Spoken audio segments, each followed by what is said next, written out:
په ټول هیواد کې به 100,000 موټرو ته د ټکسي رنګ ورکول شي. د ټرافیکو ریاست د معلوماتو پر بنسټ د ښاري او اطرافي ټکسي موټرو رنګ په چټکۍ سره روان دی چې په امنیتي او جنایي برخو کې به مثبت رول ولوبوي.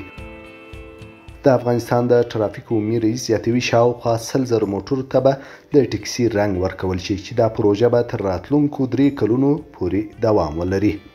حسب ضرورت یې موږ رنګوو. په دې برخه کې د ترانسپورت محترم وزارت سره موږ د نږدې کار کوو. د هغو د ارقامو د احصایې او د جدولو په اساس باندې موږ مخکې ځو. تقریبا د 80 نه تر 1 لک پورې 80,000 نه تر 1 لک پورې به موږ په افغانستان کې ټکسي ولرو. د ټرافیکو ریاست وايي تر دې مهاله په ټول هیواد کې 14,000 موټرو ته د ټکسي رنګ چارې بشپړې شوي.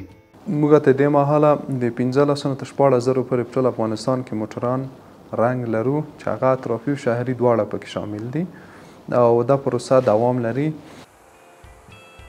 بلخوا د پروژې پلی کوونکی شرکت په دې خوښ دی چې په ټول هیواد کې سلګونه ځوانانو ته د کار زمینه برابره کړې. د دغه شرکت مسؤلین زیاتوي د هیواد په 9 نمایندګیو کې د موټرو د رنګ کولو چارې په چټکۍ سره روان دي چې هره ورځ له 150 څخه تر 300 پورې موټرو ته د ټکسي رنګ ورکوي.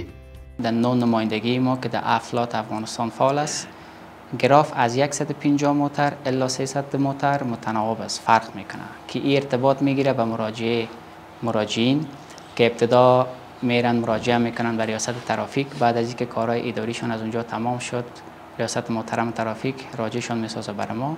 این گراف از 150 الی 300 موتر متفاوت است. بعضی اوقات میشه که اوسطش 200 موتر است. د افغانستان د ټرافیک ریاست مسؤلین وایي په هیواد کې د موټرو انتقال د مالکیت ستونزې په تړاو طرز العمل هم نهایي شوی او مشرتابه ته لیږل شوی چې ډیر ژر به د موټرو د انتقال مالکیت ستونزه هم حل شي.